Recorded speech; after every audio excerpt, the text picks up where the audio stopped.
नमस्कार मंडळी.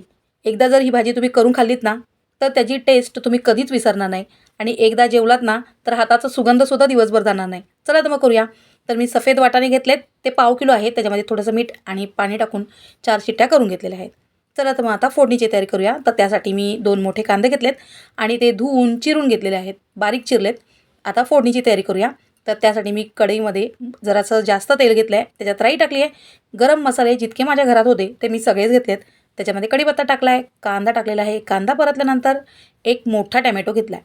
तो परतल्यानंतर हे सुकं खोबरं आहे ते मी जरासं वाटून घेतलं आहे आणि आलं, लसूण, धणे आणि कोथिंबीर घेतली आहे, ती दरदरीत वाटून घेतली. आता हिंग, घरगुती तिखट, हळद आणि गरम मसाला टाकून थोडंसं परतून घेतलेला आहे. आता हा वाटलेला जो मसाला आहे ना, तो सगळा घेतला आहे. त्याचा कच्चेपणा जाईपर्यंत थोडंसं परतून घेतलं आहे. थोडंसं मीठसुद्धा टाकलं आहे. आता वाटाणे आहेत ते उकळलेले ते टाकून घेतले आणि आता आपल्याला जितकं पाहिजे तितकं पाणी टाकून घ्यायचं. म्हणजे घट्ट हवं असेल तर कमी पाणी टाकायचं, जास्त हवं असेल पातळ तर जरा जास्त पाणी टाकायचं. आता याच्यात जागा पुरणार नाही म्हणून मी कुकरमध्ये शिफ्ट केलं आहे.